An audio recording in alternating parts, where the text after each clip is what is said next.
Olá, estamos aqui outra vez no Burburinho para discutir temas de cultura e política. A gente tem aqui hoje um convidado, eu vou ler rapidamente um breve currículo, apenas para situar a pessoa com quem vamos conversar hoje. Ele é mestre e professor emérito da UFES, Federal do Espírito Santo, doutor em Sociologia pela Escola de Altos Estudos em Ciência Política de Paris, na França, e também tem pós-doutorado em Gestão e Cultura. Eu falo de João Gualberto Vasconcelos, um querido amigo e certamente o intelectual de mais brilho no Espírito Santo, na atualidade, com quem eu tenho o prazer de conversar hoje junto com vocês. Tudo bem, João? Tudo bem, obrigado aí pelas palavras. Quem estiver nos ouvindo e nos vendo, leve em conta o seu exagero dos amigos, mas fique lisonjeado. Obrigado, cara. Mas, João, eu devo dizer isso até mesmo porque eu estou no embalo de uma leitura muito rica de um texto seu,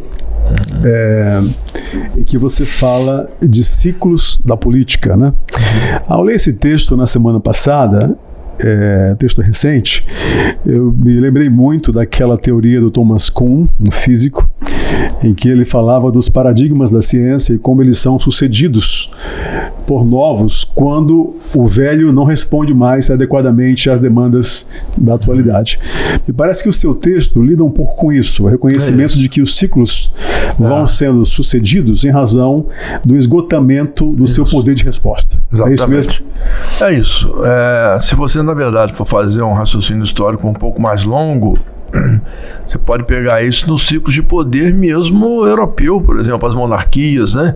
Vê que quando a Revolução Francesa se instala, quando Napoleão chega ao poder, já no início do século XIX, a ideia era acabar com as monarquias europeias inteiras, todas, né?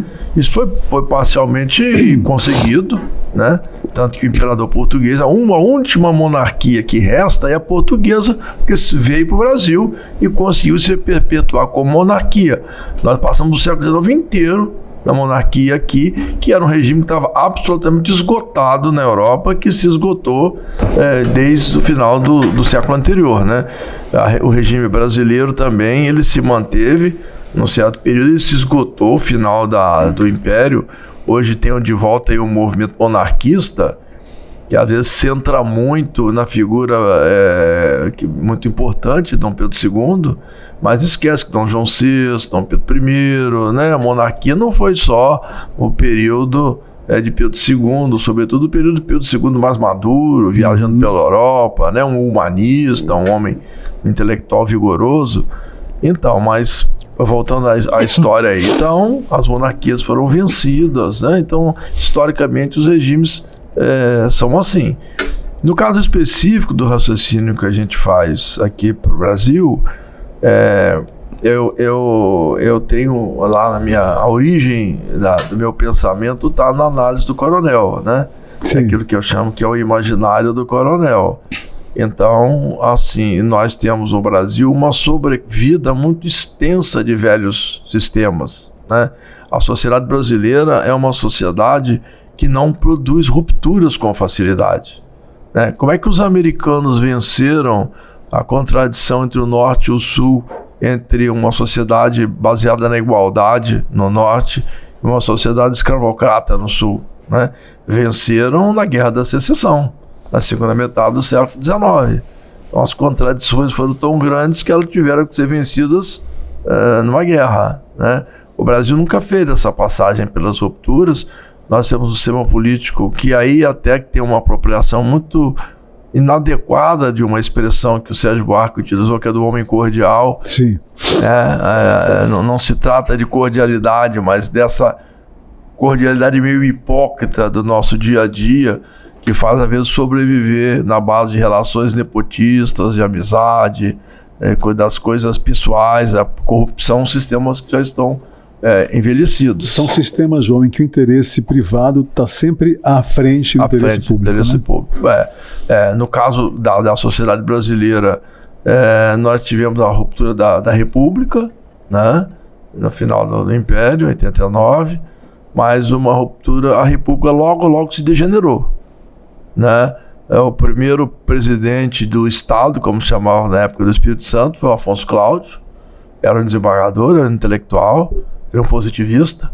Ele tem um livro, tem vários livros, mas ele tem um livro muito importante chamado História da Literatura Espírito-Santense, que é escrito na cola do positivismo, né? Que tinha estudado a literatura, né? Ele foi aluno, ele era advogado, ele foi aluno. A formação das elites do Espírito Santo passava por ir para Recife, para Pernambuco, para Olinda, para fazer a faculdade lá, que era uma faculdade positivista. Sim. E depois concluía nas Arcadas de São Francisco, Jerônimo Monteiro e assim, Florentino Navides não, que era engenheiro.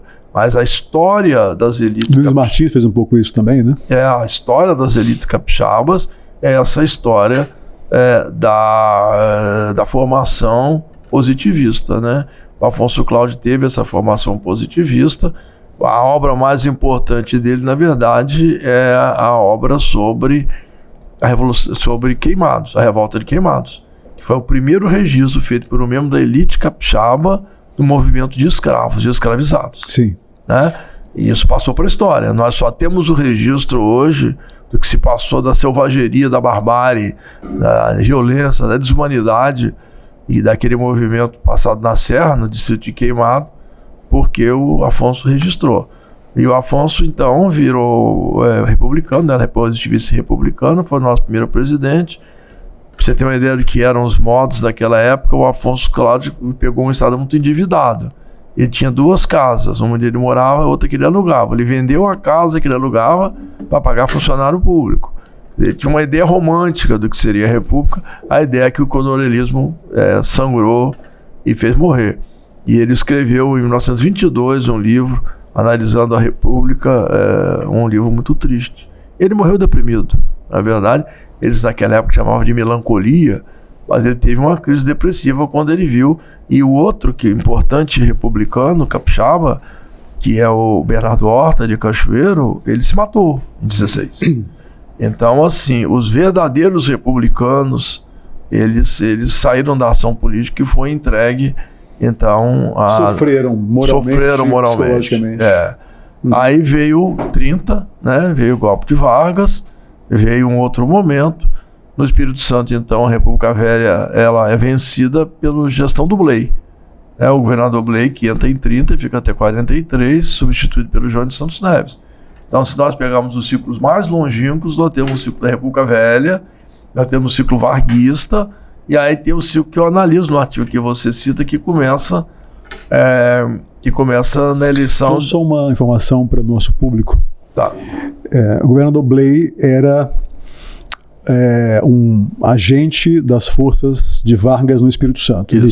Ele fez uma modelagem pública a partir do Rio de Janeiro, na época, como capital da República. É isso mesmo? É isso.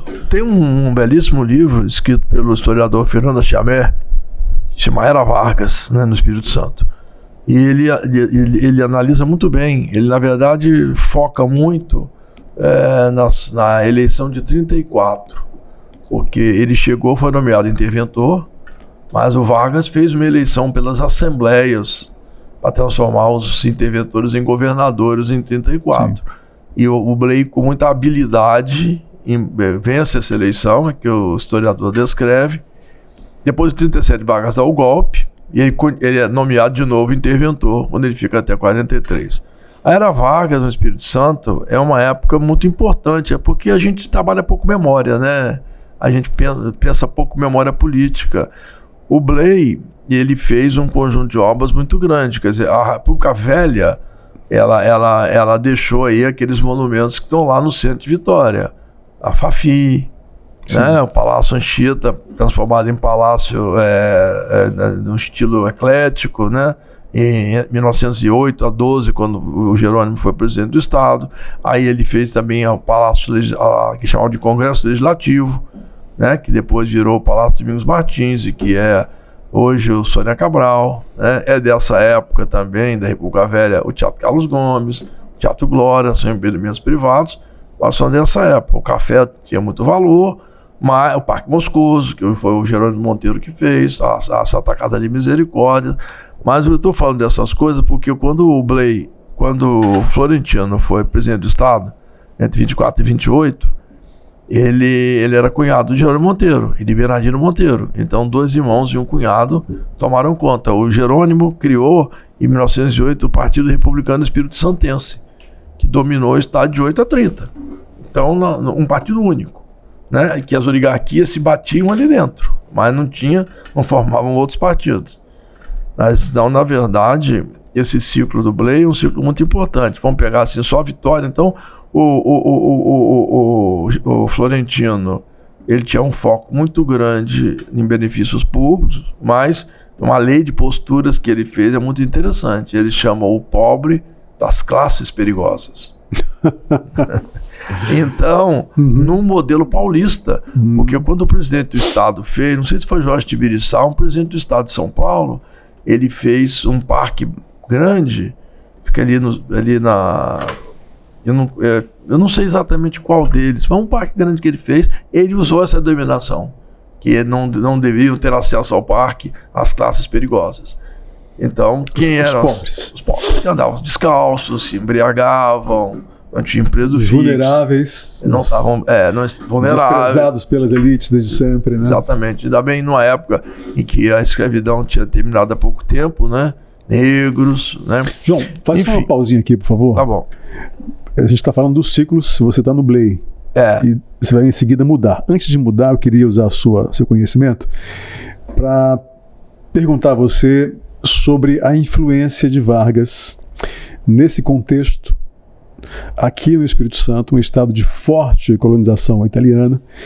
Que relação dá para estabelecer entre esses governos, o federal e o estadual, na recepção do fascismo e suas ideias que vieram para cá culturalmente pela migração italiana? Tá.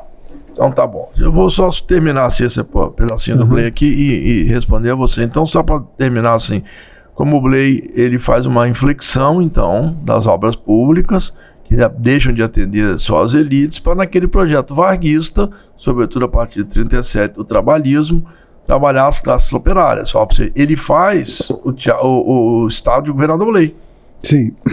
Que era um estádio que era para ter jogos de futebol, era a sede do Rio Branco, então o time mais importante do estado, era uma obra pública, mas também tinha eventos cívicos. Era o segundo maior estádio do Brasil. O maior era São Januário, o segundo era o estádio Governador Blay.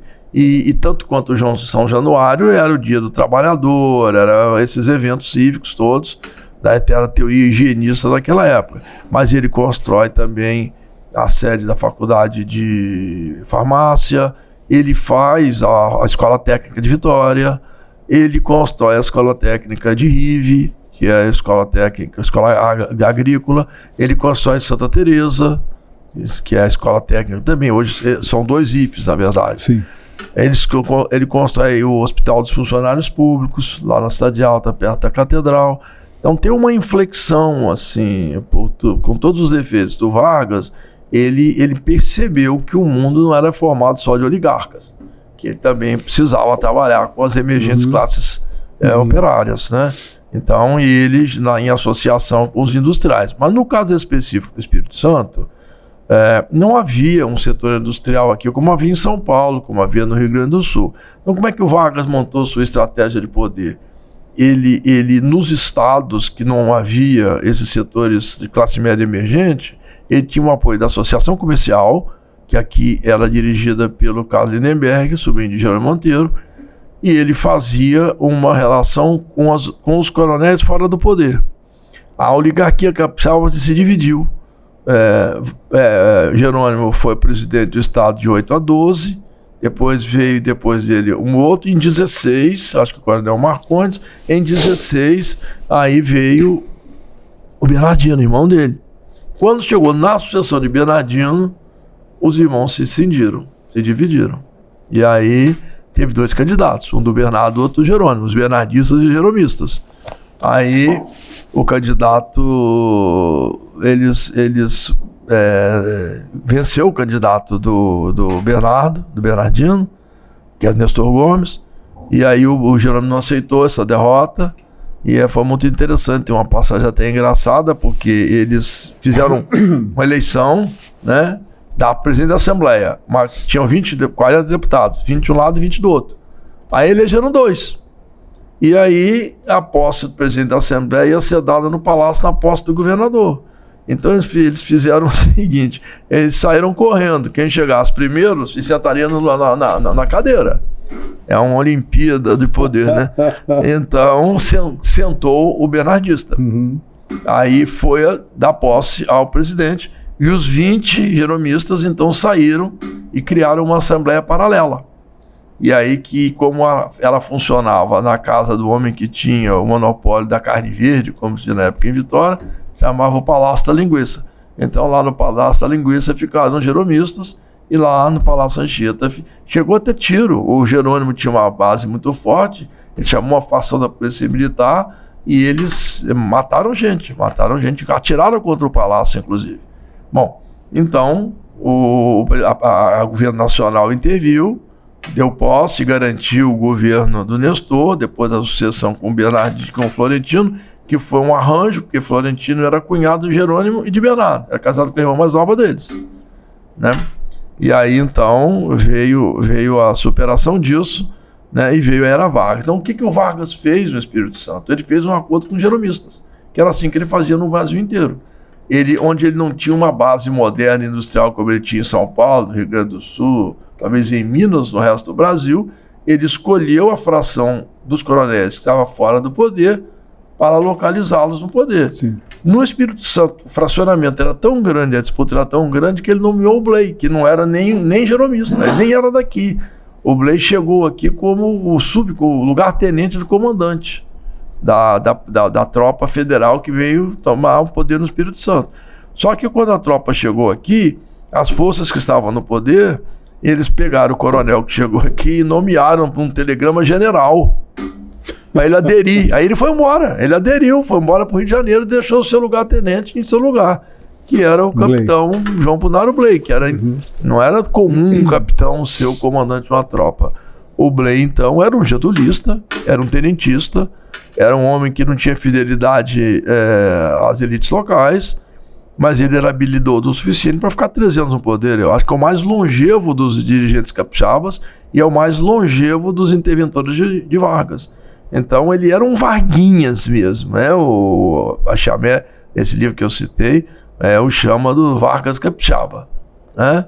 E ele instala aqui, sobretudo a partir de 37, um varguismo absoluto mesmo, né? As teorias, ele constrói, por exemplo, naquela teoria higienista da Era Vargas, ele constrói um hospital para tuberculosos, ele é da Pólvora, ele constrói um asilo de loucos, lá que é o Adalto Botelho, tudo isso, ele constrói também um hospital dos funcionários públicos, quer dizer, toda aquela lógica... ideologia de Oliveira Viana, Chico Campos, que Vargas seguia nacionalmente, aqui se implantou. Do ponto de vista que você perguntou especificamente, nós tínhamos uma grande colônia de italianos e de alemães aqui.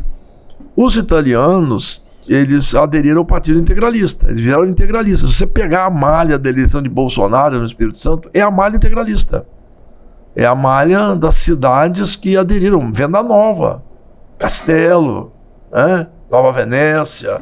Então, os italianos aderiram ao fascismo com força. Muitos voltaram para a Itália, que Mussolini fez uma grande reforma agrária no norte da Itália, Sim. que era a região de origem dos italianos do Espírito Santo.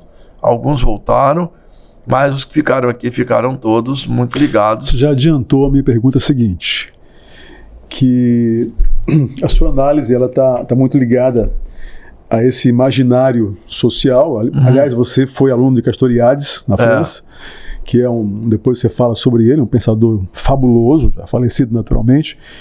Mas você faz uma análise, João, e a minha pergunta era essa: que ecos você identifica, a gente volta aos ciclos, mas que ecos você identifica desse movimento integralista do Brasil, Plínio Salgado e aqui no Espírito Santo, nesse período, que ecos isso nos trouxe agora, nos anos 2000 e alguma coisa? Vamos ver, assim, o integralismo no Espírito Santo, ele foi fortemente baseado na Igreja Católica. a gente não pode esquecer que o Plínio Salgado era um pensador cristão. Sim. Cristão conservador. Sim. Autor de uma obra importante sobre o cristianismo. Foi modernista em 22. Ele tem uma obra chamada A Vida de Jesus Cristo, eu acho. A Vida de Jesus, uma obra assim. Ele tinha uma adoração pela Virgem Maria. Então, o nosso integralismo era italiano e cristão conservador, né? Isso é uma coisa muito forte. E ele se espalhou. Castelo, dos anos 30, quando o Partido Integralista vigorava, tinha 4 vereadores, os 4 eram do Partido Integralista, porque a família Vivacqua, a família italiana, aderiu. O meu avô, que é o pai da minha mãe, era negro, né? Moreira, a família Moreira, que é a família de Nelson, né? Porque nós somos todos morenos. E meu avô foi integralista. Tinha negros integralistas. Quer dizer assim, tinha mulheres integralistas. O integralismo tinha este lado conservador, tinha esse lado do moralismo, né? Tinha esse lado da defesa dos direitos que a direita costuma defender, né? Os direitos não, dos valores, né? Que costuma defender, mas tinha esse lado de inclusão também. Inclusão de negros, inclusão de mulheres, né? Um partido de base popular, como o fascismo, né? E ele, aqui no Espírito Santo, quando ele desaparece, ele se transforma no PRP, né? Que foi dirigido aqui por Oswaldo Zanello, né? E o meu sogro, Setembrino, recentemente falecido, foi integralista, foi para o UDN depois. E a filha mais velha dele, a Rubia, que é minha cunhada, é casada com o filho do Oswaldo Zanello, que é o Plínio Zanello, por causa do Plínio Salgado. Então, Oswaldo Zanello era um jornalista de São Paulo, importante, inteligente, bem informado, que veio para o Espírito Santo para dar as bases conceituais aqui. Então, não era uma coisa qualquer, não era uma coisa assim, avacalhada, não era uma coisa, era uma coisa que tinha método. E o método estava baseado, e o próprio Oswaldo era um cristão conservador, mas consequente, foi deputado federal, né? Foi secretário de Agricultura do governo Francisco Lacerda de Aguiar. O Oswaldo Zanello, então, deu densidade e consistência à formação do PRP, que sucedeu aos integralistas. O meu avô paterno, pai de papai, também era integralista, né? E era integralista na cidade onde eles viviam, onde meu pai nasceu, que agora é Jerônimo Monteiro, que na época era distrito de Alegre, chamava Sabino Pessoa. Então, assim, ele foi tesoureiro do partido lá. E eu me lembro do meu avô, quando eu era criança, em 64, encantado com um golpe militar. Eu me lembro perfeitamente de vovô indo com minha avó para essa passeata. Marcha com Deus. Marcha com Deus pela família. Né? E eu me lembro muito bem, na casa dele, ele que nunca foi cristão militante, nunca foi cristão praticante, católico praticante, mas ele rezava o terço, naquela coisa que a família que reza unida permanece unida, né? Eu era criança e a minha mãe me levou para fazer uma novena. Eram 9 comunhões em sextas-feiras para evitar que o comunismo chegasse ao Brasil. Isso é a igreja católica dos anos 60, né? Então, assim, eu acho que é preciso hoje, os movimentos conservadores estão mais ligados aos segmentos evangélicos, embora eles sejam movimentos teocráticos. É um erro chamar a bancada evangélica. É uma bancada cristã teocrática. Ela também tem católicos conservadores. A Igreja Católica, se você pegar na manutenção de valores no Brasil, por exemplo, aquela coisa, acabar com os cassinos na era do Eurico Dutra, é a coisa da mulher dele que era muito católica. Então, assim, é um erro a gente considerar evangélicos conservadores. Na verdade, há um cristianismo conservador que era a base do integralismo, que foi a base do PRP e que eu acho que está muito na base hoje dos movimentos da direita brasileira. O nexo que você me pergunta, eu diria que tem o sangue italiano e o conservador, porque os italianos que chegaram ao Brasil foram vastamente enganados pelo Estado, em pequenas propriedades. O que lhes restava era a igreja. A Igreja Católica Brasileira tinha tido o regime do padroado, era uma igreja que tinha escravos, era uma igreja que era a base de poder da monarquia. Quando os italianos começaram a chegar, que a imigração chegou, eles criaram em São Paulo como é que chama? A igreja tem um nome, mas assim, havia uma instância que tomava conta de que tipo de imigrantes poderiam vir. Uhum. Então, um pastoral, um prelado. Pastoral. Era uma pastoral do imigrante. Uhum. Essa pastoral, por exemplo, para o Brasil não vinha, só vinham famílias. Famílias católicas. Uhum. Não tinha ébrio, não tinha... Porque era um perigo isso. Já houve uma imigração malfadada ali no vale na cidade que é hoje Teófilo Otoni. Teófilo Otoni era um liberal no Império, e o Teófilo Otoni ele perdeu o poder naquela Revolução de 48 e montou aqui uma coisa que é a Companhia de Navegação do Rio Mucuri. E ele tem 2 textos muito lindos, que viraram 2 pequenos livros, 2 cartas que ele escreveu, em que ele conta a situação dos indígenas do Vale. E ele tinha certeza do seguinte: a civilização brasileira só avançaria se incorporasse os indígenas. E ele disse que os indígenas estavam sendo massacrados. A relação que havia de quem chegava de fora dos imigrantes com os indígenas era da mais absoluta violência. E ele dizia que tinha que acabar com isso. E ele dizia, os textos dele são muito ricos, que ele fala, é mentira que são preguiçosos, é mentira que não querem trabalhar e tal. E aí ele quis fazer essa integração e ele então tentou a imigração. E aí ele tentou a imigração a partir da Alemanha. E ele foi enganado pelo seu agente, que foi lá nas cadeias e mandou 500 criminosos ali pro Vale. Aí os criminosos chegaram, se instalaram o que há de pior, em termos de bandoleiro, de tomar... E mataram os índios, acabou com tudo mesmo. Então, quando o Império pensou a vinda de italianos, ele tomou cuidado para que fenômenos como esse não voltassem a ocorrer. Selecionar melhor os imigrantes. Exato. Né? Então a pastoral não era uma coisa, a gente olhar de longe assim, não era uma coisa reacionária, não, era uma coisa necessária. Mas o fato concreto é que o desdobramento aqui foram famílias. E aí o catolicismo capixaba, o Espírito Santo nunca gerou um Padre Cícero. O Padre Cícero era o velho catolicismo do patronato brasileiro. O catolicismo, aqui é o catolicismo romano. Vieram os padres ligados a Roma e ligados a uma modificação que a igreja queria fazer na sua lógica brasileira, afastando daquela velha igreja que tinha escravos, associada ao poder, base da monarquia, de funcionários públicos. Então, os italianos, muito isolados do interior, muito pobres, se aglomeraram naturalmente na igreja.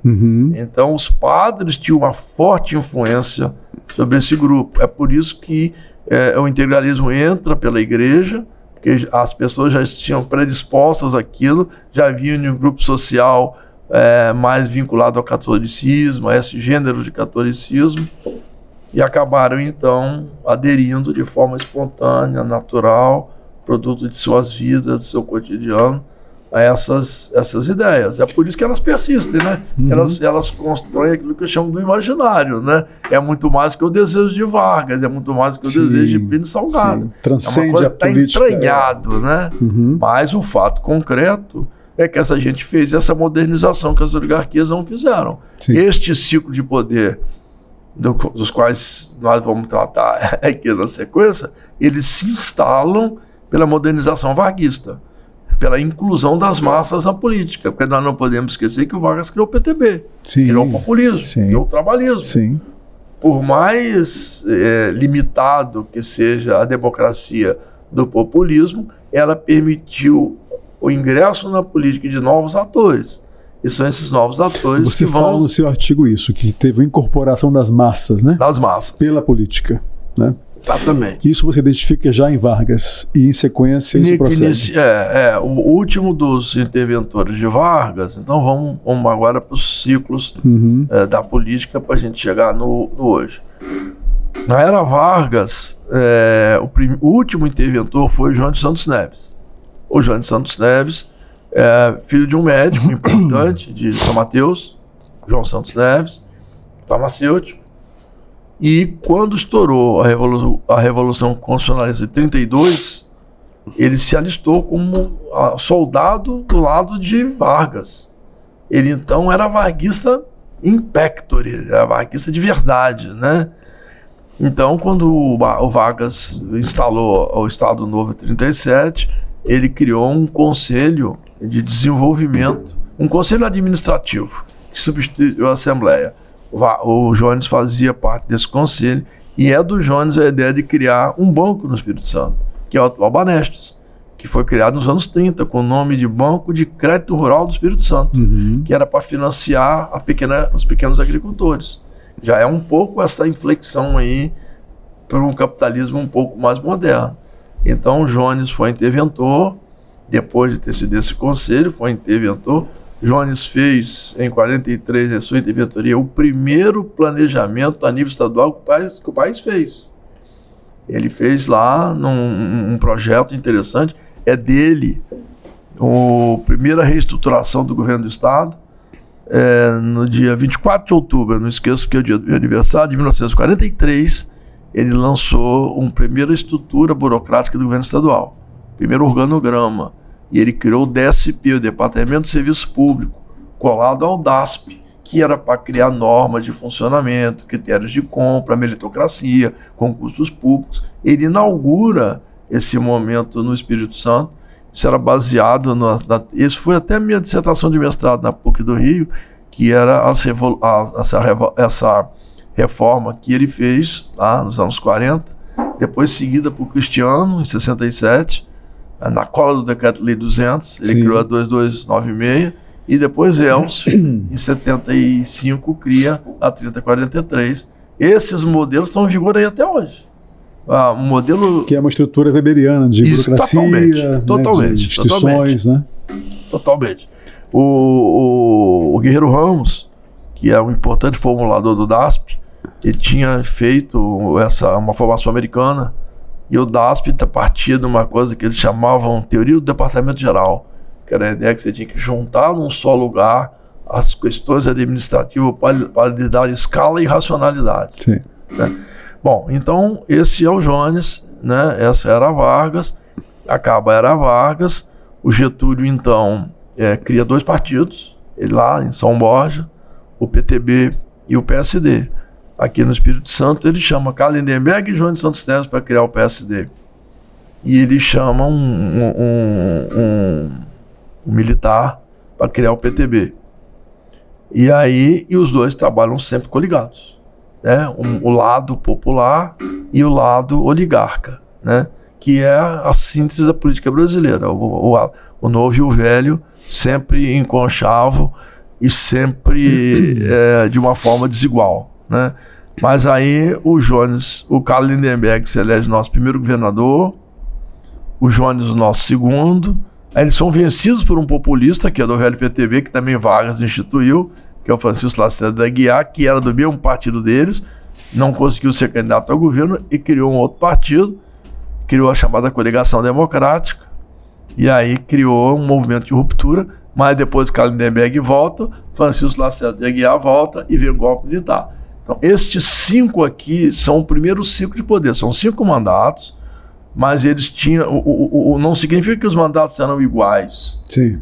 Mas eles tinham uma linha que os dirigiu, e embora houvesse uma ruptura com Chiquinho, mas não era uma ruptura suficientemente forte para descaracterizar o ciclo. Tanto que o principal articulador de Chiquinho aqui foi o Setembrino Pelissari, meu sogro, que foi o cara que criou a Coligação Democrática, que redigiu tudo que Chiquinho assinou, e ele era da UDN. E ele depois foi prefeito de Vitória, nomeado por Cristiano.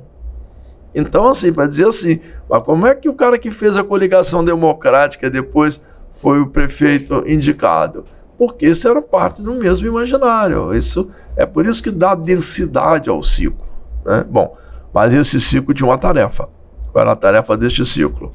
Era industrializar o Espírito Santo. Nós éramos um estado de café de baixa qualidade, com baixos preços no mercado internacional. Tem uma pesquisa encomendada por a Gazeta e feita em 62 A maior parte dos capixabas andava descalço, nos anos 60. O estado não tinha um só quilômetro de asfalto. A maioria das cidades não tinha telefone, era um posto público. A maioria das casas não tinha banheiro. Eram aquelas casinhas. Era um estado rural, de uma agricultura pobre. 60, isso. 90% das cadeias produtivas que gerava valor no Espírito Santo nos anos 60 era derivado do ciclo do café. Era derivado da cafeicultura. Bom, então era óbvio que aí o Jones tem uma frase que uma historiadora capixaba, Marta Zozal, cita na abertura de um livro dela, que estuda o jonismo, que ele fala assim, é um discurso que ele fez em Colatina: os galhos dos cafezais são frágeis demais para suportar a economia espírito-santense. Então o Jones cria um projeto de industrialização, com forte apoio de Américo Buarques, que era presidente da Federação do Comércio e da Federação das Indústrias, com forte apoio da Federação das Indústrias. Ele começa a se implantar assim, mas aí veio o golpe militar, veio os ciclos militares. Então, esse primeiro ciclo se encerra com o golpe, mas ele penetra o ciclo posterior.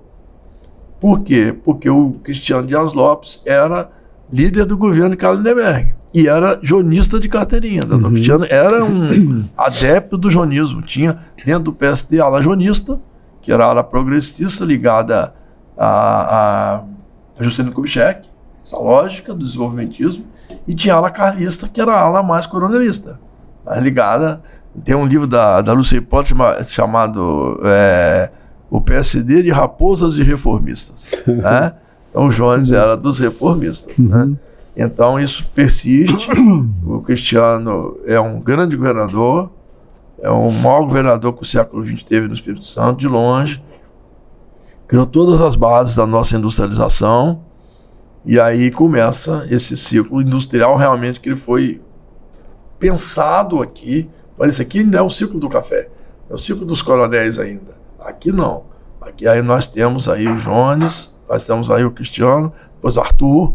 O Arthur faz uma inflexão pela internacionalização da economia. Sim. Na época nós chamávamos um dos grandes projetos, mas era a CST, que hoje é a Celor, a Vale, né, que é Porto Tubarão, a Samar. A Fundap surge nessa época. A Fundap surgiu com o Cristiano, finalzinho com ele, Cristiano. E aí, mas foi implantado por Arthur. E aí vem o Fundap, o FUNRIS, que é o Fundo de Desenvolvimento Capixaba, o DEL 880, que é o que dá densidade aqui aos aplicados do imposto de renda. O Cristiano montou um arcabouço possível de industrialização nos anos 60, que era o arcabouço das renúncias fiscais. Né? Bom, aí o que acontece? Esse ciclo, então, é um ciclo virtuoso. O Cristiano consegue, porque como era um governo militar e não tinha influência do peso das bancadas, ele consegue trazer a BR-101 para o Espírito Santo, consegue trazer a 262 para o Espírito Santo, uma rodovia que liga Colatina, que sai daqui João Neiva, e vai em direção a Minas Gerais. Ele enche o estado, sobretudo a 101 e a 262. Sem essas duas rodovias, o Espírito Santo estava desconectado do que se passava no Brasil. Ele moderniza o Porto de Vitória, né? Então, aí a industrialização se materializa. Macrocefálica, porque está concentrada em Vitória e no litoral sul, com fortes doses de alienação das elites locais, né? Os negócios eram tocados por executivos profissionais vindos de fora. Bom, mas aí o segundo ciclo também cumpre o seu papel. João, isso é fim dos 70, né? Isso começa em 67 e acaba com o governo de Eurico Rezende, que é de 79 a 82. Aí o ciclo dos militares termina e começa o ciclo Camata, do camatismo. Aí mais 5 governos, mais 5 anos. Gelson Camata, Max Mauro, Albino Zeredo, Vitor Buarques e Zé Inácio. Então você faz um recorte aí democrático, né? Fim do ciclo militar, inicia-se uma era democrática e à frente estaria Gelson Camata. Isso. Se nós pensarmos assim, em termos da construção da democracia, O primeiro é o pós-ditadura Vargas, né? Que começa lá com Karl Lindenberg. Aí é realmente ainda com muitos restos do coronelismo, com muitos restos, já era o voto fechado, já era o voto secreto, já eram partidos nacionais, né? Já tinha uma certa participação das massas, tanto que Chiquinho foi governador, mas ainda era um eleitorado muito de base rural e muito manipulado pelos coronéis, essa intermediação coronelística. Já na era dos militares, isso fecha tudo. Okay. Né? Aí você tem uma sociedade, tem um governo que não dialoga com a sociedade.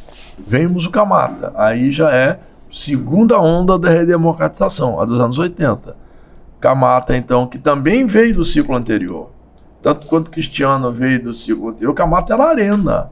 Camata foi deputado, foi vereador em Vitória pela Arena nos anos 60, era um radialista popular, virou vereador em Vitória, foi deputado estadual, aí ele estadualizou suas teses, italiano, a primeiro italiano que ascende na política, filho de imigrantes, neto de imigrantes, e aí o Camata, então, ele foi deputado federal, com a base no café, da Arena.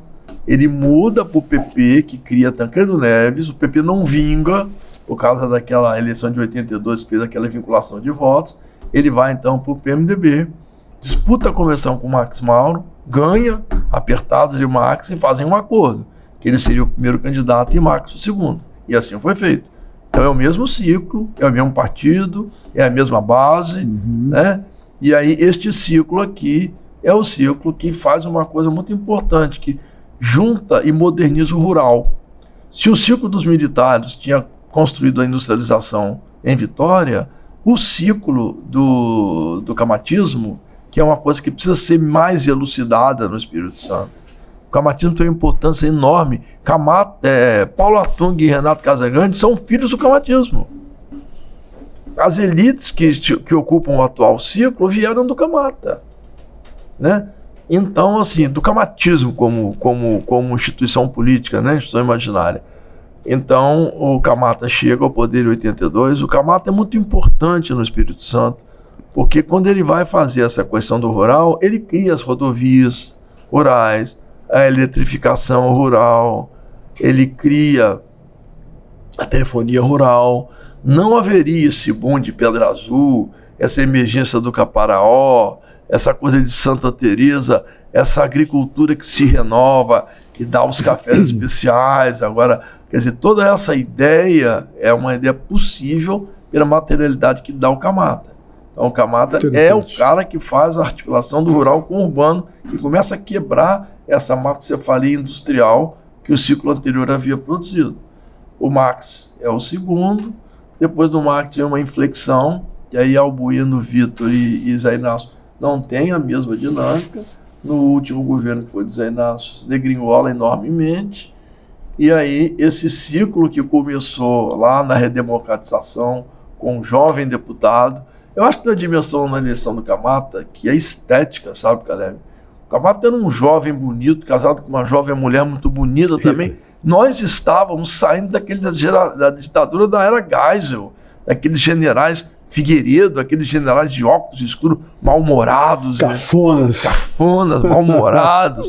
E aí chega um... Casal bonito, jovem, articulado, né? Educado. E era realmente assim, era um momento muito bonito na sociedade brasileira, esse momento dos anos 80, que depois girou a campanha das diretas, que foi seguramente o movimento popular que mais densidade teve no século XX na sociedade ocidental. Sem dúvida. Até 1 milhão de pessoas no Rio de Janeiro. Eu estive em São Paulo, em Gabaú, no Vale, na campanha com Dante de Oliveira. E juntou todo mundo. Brizola, Franco Montoro, Tancredo Neves, Ulisses Guimarães, todo mundo. Todo mundo que contava na política brasileira, todas as elites marginalizadas pelos militares estavam ali naquele momento. Verdade. Esse é o momento do Camata aqui. É um momento de muita potência no Brasil. E aí, são mais 5 governos, né? E a missão desse governo também foi cumprida. Essa articulação do rural com o urbano. E no final do ciclo teve uma degeneração muito grande das instituições. Sim. Tá? E aí o ciclo que se segue é o ciclo do Paulo Hartung, que começa em 2002 e vem até o Renato hoje.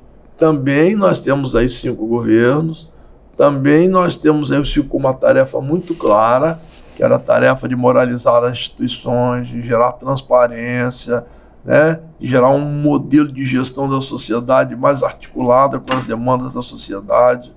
Este ciclo, então, também de 5 governos, também cumpre a sua tarefa. E a ideia do artigo era pensar assim, quais são os elementos que compõem um novo ciclo, né? E esse novo ciclo, ele virá agora. De toda forma, nós não temos evidências de que o Paulo Hartung disputará novamente o governo estadual. Está muito vinculado ao governo nacional, pode disputar um cargo de senador, mas o governador me parece pouco provável. O Renato está no mandato, ele evidentemente pode se reeleger. Aí o mandato vai até 26. Então nós podemos ter um prolongamento do ciclo. Como nós tivemos um ciclo um pouco menor com os militares por questões nacionais, também pode ter. Mas não elimina a ideia do ciclo e não elimina a ideia de que este grupo não ilumina mais o futuro do Espírito Santo. Porque a força do Jones era o quê? Era pensar para frente. Ele pensou por 20 anos. A força do Cristiano era o quê? Era pensar para frente. A força do Camatta era pensar para frente. Então, assim, mas os ciclos nunca terminam, é do ser humano, né? O envelhecimento dos ciclos, ele tira também um pouco da sua potência transformadora. Sim. Né? Ele vai... E, João, eu queria chegar nesse ponto, porque esse artigo, que deve ser lido por todos, é um artigo bastante informativo e reflexivo. E ele termina com uma leitura bastante precisa. Deixa eu aproveitar e fazer uma propagandinha aqui. Está lá no blog João Gualberto. Isso, já acessar. Blog João Gualberto. É isso, né? É só acessar o blog João Gualberto, o artigo está lá. Esse texto, ele tem uma riqueza que me chamou a atenção quando você divulgou lá no nosso grupo, porque ele termina muito reflexivo e termina com uma prospecção, né? Você acredita que o ciclo se encerra, embora a reeleição do atual governador Renato seja uma possibilidade fática, porque ele está na disputa e está com um governo que tem seus méritos. De futurologia, dizer que ele vai perder a eleição, não está dado. Não está dado, está na disputa. Mas isso coloca um desafio para os capixabas, né? Que é de, ou agora, ou daqui a 4 anos, 4 anos e meio, pensar no novo ciclo e nos atores que desempenham um papel relevante nessa fase de transição de momento político, né? Eu sei que você, junto com seu filho Hélio Gualberto Neto, que homenageia o grande Hélio Gualberto, seu pai, organizaram um novo negócio chamado Gualberto e Gualberto, né? Em que vocês fazem consultoria política numa visão estratégica. Isso. E vocês estão, nesse momento, acho que eu posso abordar o assunto com você aqui, participando de uma estratégia que organiza a transição de ciclos. Isso. Que tenta racionalizar esse fim de um ciclo de 5 governos e ensaia a organização de um movimento jovem que olha para o futuro e que se vê mais apto a organizar a sociedade capixaba nas novas condições. E eu falo aqui hoje do deputado Rigoni, que é o jovem político capixaba que está à frente de um movimento que é de renovação. E você hoje participa desse movimento. Deixa eu fazer uma observação aqui. Os ciclos, eles não nascem como uma tempestade que solta um raio.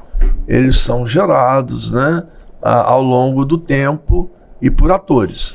O ciclo lá, nós falamos aqui do Jones, começou com o Jones lá, quando ele foi do Conselho Administrativo. O Jones era um grande leitor. Eu visitei a biblioteca dele na casa do seu filho, Jones Santos Neves Filho, que foi um político importante também foi presidente da Federação das Indústrias.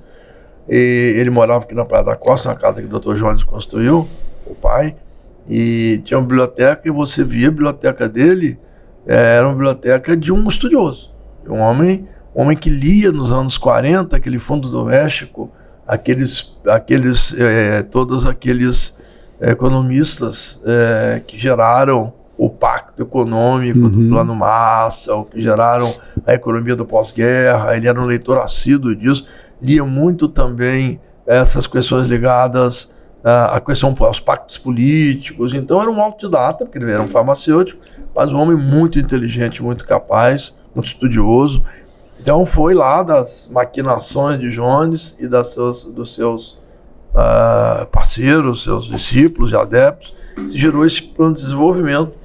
O projeto de Jones, que ele disputou a eleição, que ele perdeu para Chiquinho em 62, eu tenho até uma cópia comigo. É um projeto muito interessante, porque ele fala em 62 na criação do Banco de Desenvolvimento, ele fala em 62 da criação do corredor de exportação, ele fala no Porto Tubarão, ele fala na Companhia Siderúrgica de Tubarão. Então, toda essa ideia que Cristiano leva, Cristiano ajudou a construir, está lá naquele projeto da Aliança PSD-PTB de 62.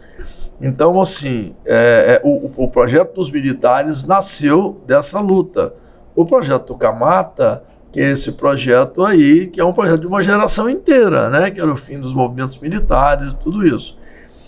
O projeto Paulo Renato, ele nasce no contexto do projeto camatista, né? Quando essas forças ligadas ao Camata perdem o controle do aparelho do Estado, porque Camata e Marx se dividem, né? Se apartam, e o Marx banca a candidatura de Albuino sai do PMDB. Então as forças que chegaram ao poder com Camata e Marx, elas se desarticulam na eleição do Albuino.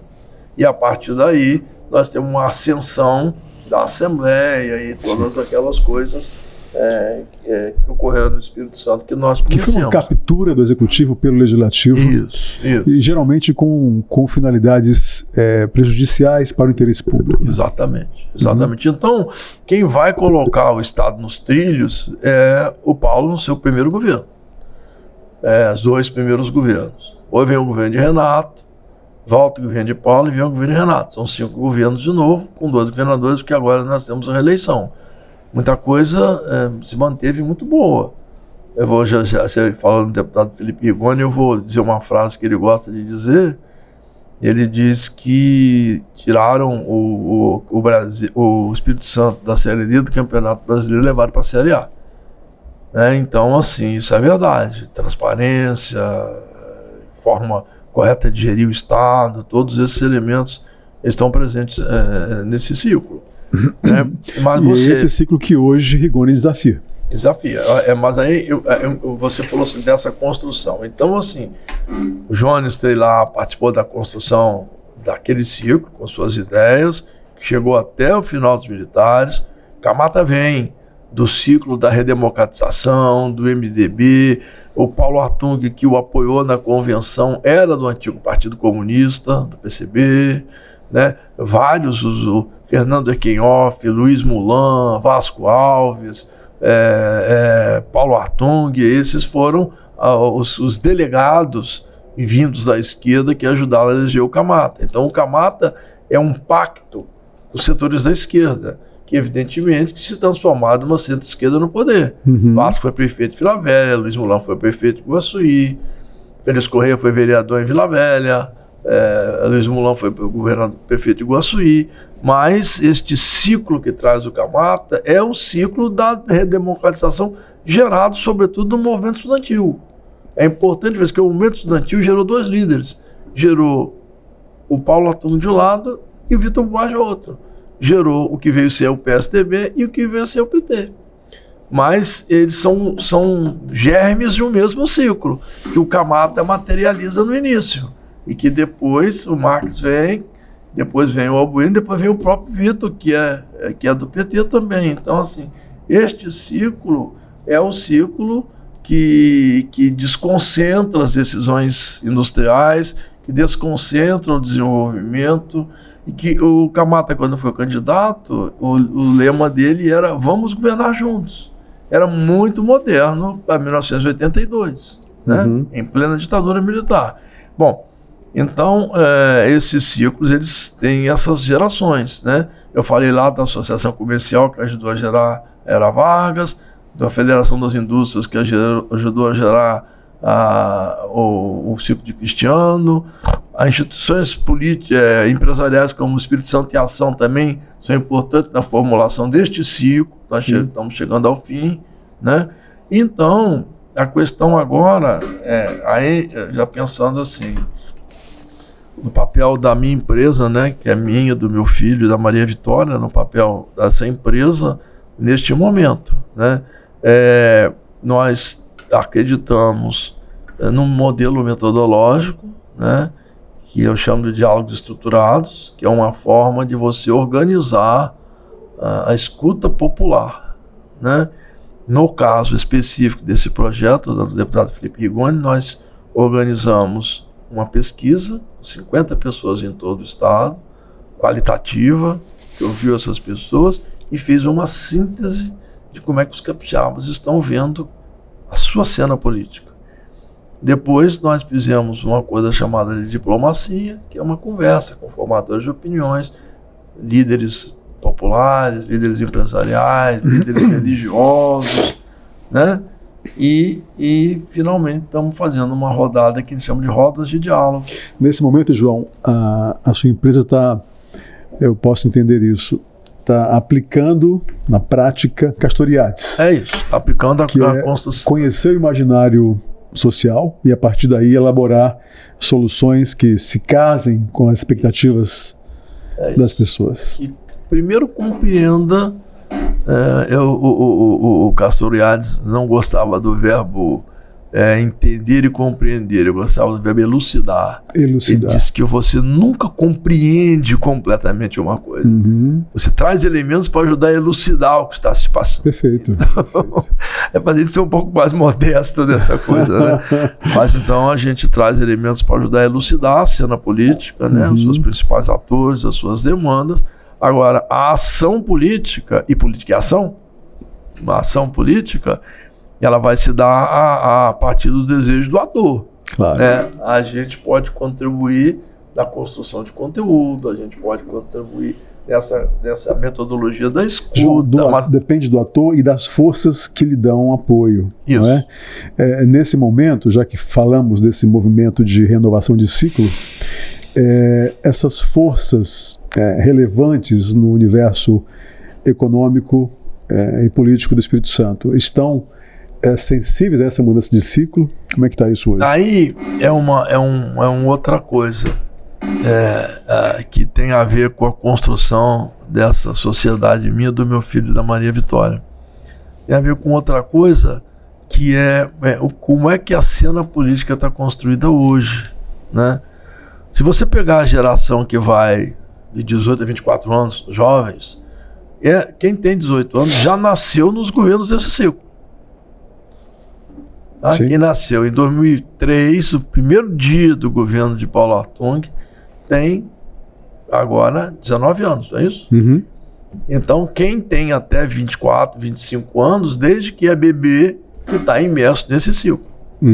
Para isso, a gente tem uma ideia de como é que os ciclos eles, não vou dizer a palavra envelhece, é muito pesada, mas eles vão criando essa lógica do cansaço por conta disso. Porque para mim, que tenho 70 anos, é um ciclo que eu vivi, como vivi outros, né? Mas para para esses novos entrantes, para esses eleitores que têm até 24 anos, esse ciclo velho está velho mesmo. Sem dúvida. E se você pegar quem tem até 35 anos, também eram jovens, muito jovens. Quem nasceu em 90, o Rigoni nasceu em 91, tem 30 anos. Então, assim, ele atravessou os anos 90, né, no final do ciclo anterior, e quando ele tinha 10, 12, 13 anos, veio um novo ciclo. Então, assim, desde que essa gente que tem hoje 30 e poucos anos, começou a compreender-se no mundo, que tem um ciclo que está instituído. Então, eu acho que essa é a primeira base de compreensão do que se passa. Há uma renovação geracional brutal no Espírito Santo. E essa renovação geracional, ela é potencializada pela existência da internet e das redes sociais. Então são duas linguagens. Uma linguagem que fala comigo e outra linguagem que fala com o meu neto. Então eu acho que assim, captar a cena hoje é tentar captar os elementos que movem a juventude. Por exemplo, há uma compreensão muito equivocada do universo dos evangélicos. É uma compreensão, imaginar que as lideranças midiáticas dos evangélicos, que as lideranças que buscam representatividade dos evangélicos, e muitas vezes em seus próprios benefícios, na lógica da política tradicional, expressa o povo de Deus. Não é verdade. Não é verdade. Há um sentimento empreendedor no jovem evangélico da periferia. Essa análise foi feita por um livro recente, né? Do Juliano Speyer, né? Isso. Chamado O Povo de Deus. Então mas há uma bibliografia muito grande aqui em Vitória. Tem um estudioso chamado Kenner Terra, que tem muitos livros publicados nessa área, e eles estão organizados. Ele é pastor, o Kenner. Então tem uma juventude, tem jovens pastores ligados a movimentos mais democráticos. Então assim, a gente não pode generalizar, porque o Bolsonaro, em 2018, capturou uma discussão muito mal feita pela esquerda do movimento identitário. Ele capturou e tanto... Já falamos sobre isso. E ele trouxe, tanto é que ele trouxe de volta uma discussão que também é identitária, que é a discussão da nacionalidade, do patriotismo, do orgulho de ser branco, enfim, essas coisas. E criou um espantalho moral para capturar parte do mundo religioso. Então, assim, né? O Bolsonaro construiu, ele é católico, casado com uma evangélica, mas do casamento com essa evangélica já foi feito na igreja evangélica. Ele se batizou em águas, como dizem os evangélicos. Ele tem um batismo em águas feito. Então, ele fez uma aproximação com o mundo evangélico em termos de gestos e em termos de valores. Agora, isso também, como a coalizão bolsonarista é uma coalizão extensa, e aí dentro da coalizão bolsonarista você tem a toma das armas, que não tem nada a ver com a mulher evangélica.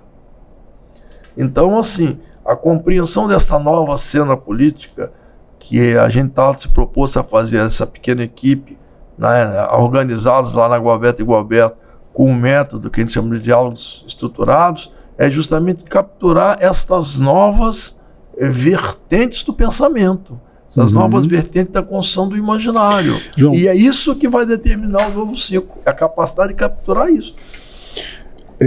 Antes de prosseguir, eu quero voltar. Já estamos perto de terminar nosso encontro, mas eu queria... Já falamos bastante também. Né? Já. Mas eu queria ainda voltar a essa questão do imaginário e como isso pode ser capturado, entendido, para elucidar os caminhos que serão tomados. Eu queria fazer um registro sobre sua fala quanto aos evangélicos. Né? Eu também vejo muita injustiça em algumas críticas que consideram todos os evangélicos como sendo simpáticos ou tributários a uma retórica supostamente religiosa que, em verdade, não tem nenhuma relação com a ideia cristã de humanidade. É um grupo muito barulhento em termos de mídia, que se expõe como porta-vozes dos evangélicos e que, na verdade, não representam essa massa de religiosos que estão no guarda-chuva de evangélicos.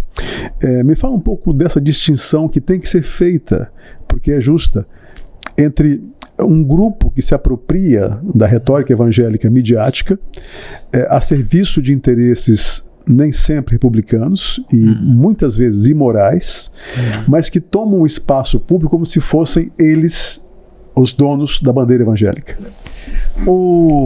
Tem dois trabalhos assim, tem o Juliano, O Povo de Deus, que é um livro que merece ser lido, e tem outro livro chamado E a Verdade Vos Libertará. Eu estou terminando a leitura agora, que também chama Política, Religião e Bolsonarismo, subtítulo. Então ele também faz, é um repórter, Ricardo, esqueci o sobrenome dele, ele faz também uma análise muito interessante. E o que pode aprender dessas análises modernas do fenômeno evangélico é o seguinte: uma coisa que o Juliano chama muita atenção disso, as pessoas de classe média, como eu e você, como a maioria das pessoas que estão nos vendo, não sabem as dores que é o cotidiano numa favela brasileira, onde a polícia se comporta do jeito que quiser, da hora que quiser, chutando porta que quiser. O evangélico da periferia, ele tem uma opção estética. Ele é diferente. Derivado dos primeiros pastores que chegaram ao Brasil, suecos e americanos, que usavam as mulheres vestidos longos e cabelos longos, virou uma estética evangélica, sobretudo pentecostal. É preciso ser claro o seguinte,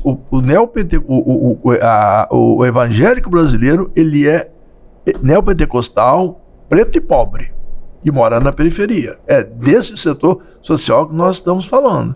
E é um setor social abandonado pelo Estado. É um setor social que não tem a presença do Estado para dar conforto, saúde, segurança, transporte coletivo, nada disso. Da mesma forma que os italianos se organizaram em suas igrejas lá no século XIX para sobreviver às durezas do mundo tropical, também os pobres que vieram para as periferias nessa urbanização. E Vitória é uma das cidades mais evangélicas do Brasil. Sim. E por que Vitória tem um percentual de evangélicos tão elevado? Olha como é que nós fomos urbanizados. E os grandes projetos dos anos 60 e 70 trouxeram a massa do interior que estava sendo expulsa pela erradicação dos cafezais. Eles chegam aqui, então, e vão se instalar em Vila Velha, em Cariacica, um pouco em Vitória, mas são expulsos depois pela especulação imobiliária, na Serra, em situações de abandono absoluto. Então, a organização das igrejas, quando você fala em prosperidade, em teologia da prosperidade, tem que diferenciar o desejo do pastor midiático em montar uma coisa e a pureza da pessoa que adere àquilo. É disso que nós estamos falando. Então, assim, enquanto os nossos setores sociais, intelectuais de classe média, achar que todo evangélico é bobo, achar que todo evangélico está sendo enganado por um pastor esperto, que é uma massa de gente sem capacidade de reflexão, nós não sairemos do lugar. Porque nós temos que trazer para o nosso projeto esse empreendedorismo evangélico, que não passa pelo solo sagrado, que não passa pela discussão dos valores da igreja, passa pela discussão dos valores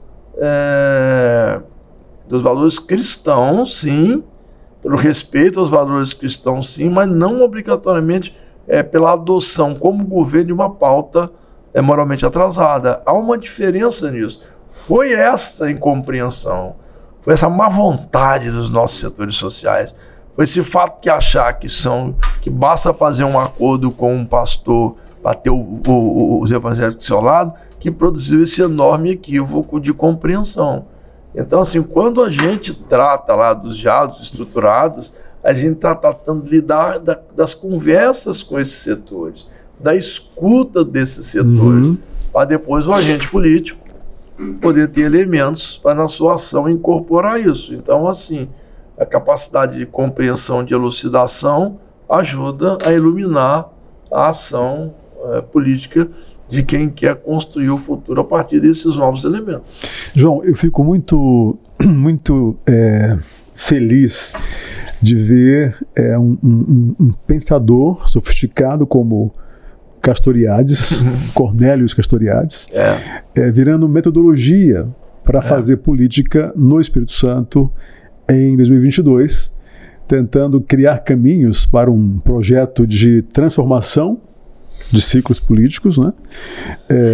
E acho que a sua iniciativa com o Hélio Galberto Neto, ela tem essa sofisticação intelectual bastante evidenciada, mas ela gera uma tecnologia política prática. Isso, né? A ideia é essa. Que a partir daí gerar pautas, programas, narrativas e, claro, né, talvez um programa político, né, documentado ou não, que vai orientar essa mudança geracional. Né? Isso.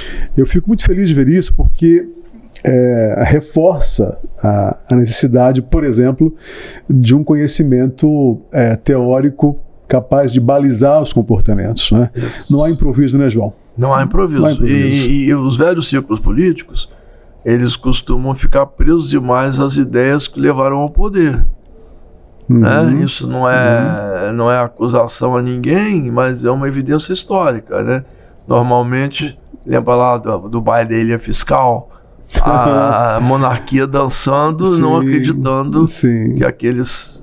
até porque o Pedro II era um homem muito ilustre, ele achava que a república de militares, baixada por um golpe, era o fim do mundo. Para ele, tudo que ele não queria. Ele pensava em estender o ciclo dele, criando um presidente perpétuo do Brasil, que seria o seu neto, e criando um regime parlamentarista, parecido com o sistema inglês, em que haveria a Câmara Alta, a Câmara Baixa, o primeiro-ministro e um presidente perpétuo. Essa era a forma dele imaginar um mundo do século XX, né?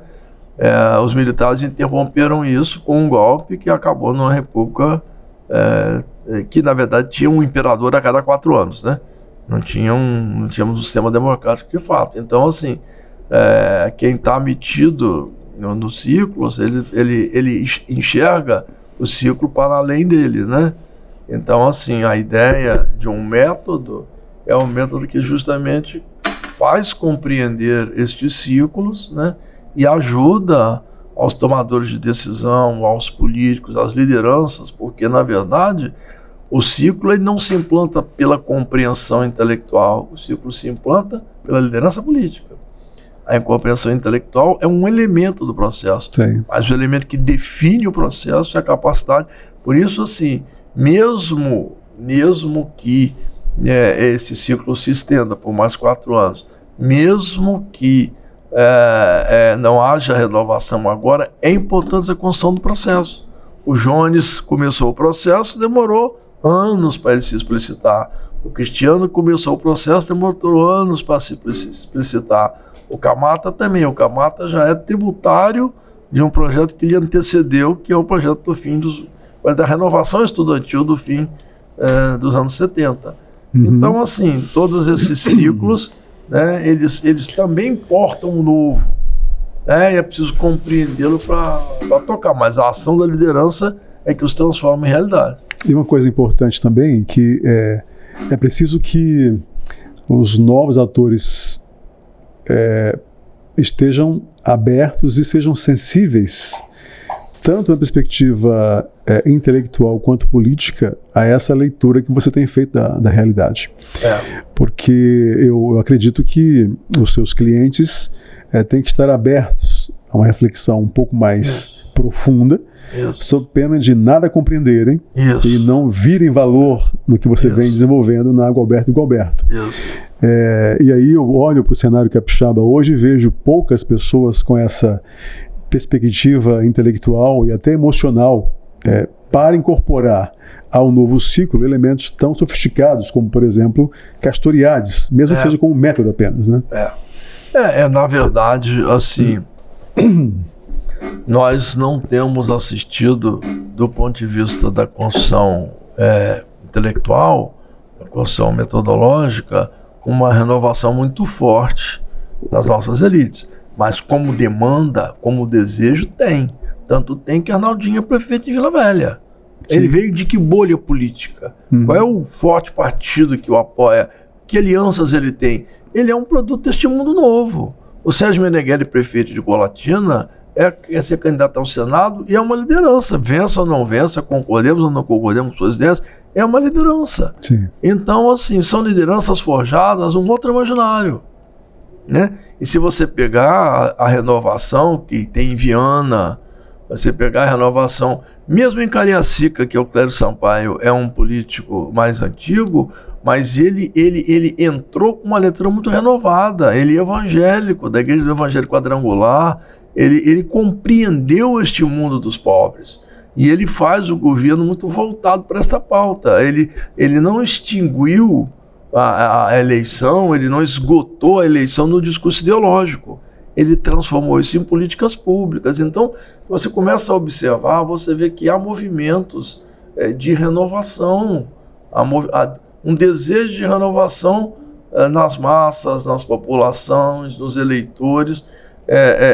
Eu estou oferecendo um mecanismo para compreender isso, né, para que as lideranças, então, assim, os homens de boa vontade, né, possam atuar nessa realidade para nos antenar no mundo digitalizado, no mundo da cidadania mais participativa, no mundo em que as empresas tenham mais responsabilidade com o espaço que ocupa, né? No mundo do fim dos preconceitos, do fim da inclusão, de uma educação mais voltada para as demandas da população pobre, né?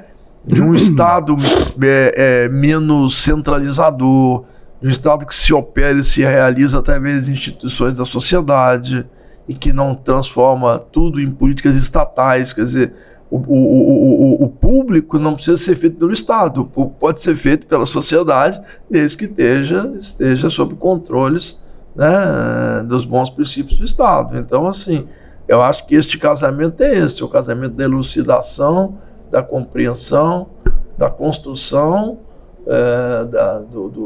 da leitura do espaço como um elemento, que é o elemento que vai dar ao líder construção de construir o processo. Mesmo que não vença a eleição, o líder pode continuar em sua construção. Claro. E esse projeto pode se realizar e se materializar anos depois, com este líder ou com os seus discípulos, como foi o caso aqui no Espírito Santo, mais de uma vez.